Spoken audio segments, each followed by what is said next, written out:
नमस्ते दोस्तों, इस वीडियो में हम आपको दिखाएंगे कि कैसे आप राज बेट पर अपनी एविएटर फ्लाइट स्ट्रेटजी डेवलप करके बड़ा स्कोर जीत सकते हैं। ऑड्स टेबल को खोलें। आपके पास एक्सेस होती है पिछले फ्लाइट की स्टैटिस्टिक्स और करंट गेम की प्रोग्रेस की, दूसरे प्लेयर्स की बेट्स की, वह किस ऑड्स पर फ्लाइट को रोकते हैं और विनिंग अमाउंट की। पिछले राउंड्स के रिजल्ट्स को रिव्यू करें ताकि कोई पैटर्न्स या ट्रेंड्स पहचान सकें। ध्यान दें कि प्लेन किसी मल्टीप्लायर पर क्रैश हुआ या उसकी मंजिल तक पहुंचा।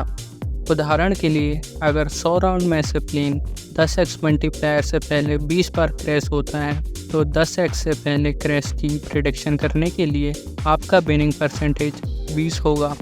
ध्यान दें कि कौन से मल्टीप्लायर अक्सर आते हैं, वे हॉट मल्टीप्लायर, और कौन से लंबे समय से नहीं आए हैं, वे कोल्ड मल्टीप्लायर हैं। हॉट मल्टीप्लायर्स पर बैटिंग करने से ज़्यादा प्रॉफिट होता है, लेकिन ये ज़्यादा रिस्की भी होते हैं।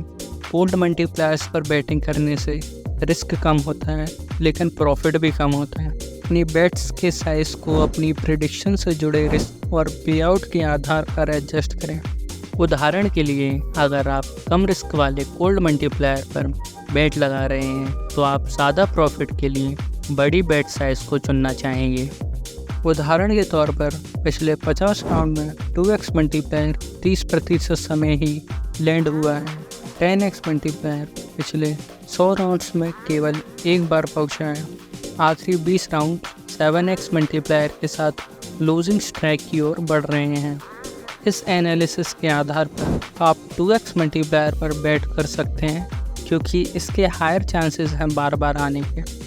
10x मल्टीप्लायर आकर्षक पे आउट ऑफर करता है, लेकिन इसके कम आने के चांस ज़्यादा रिस्क इंडिकेट करते हैं। ऐसे ऑड्स पर ध्यान से बैट लगाएं।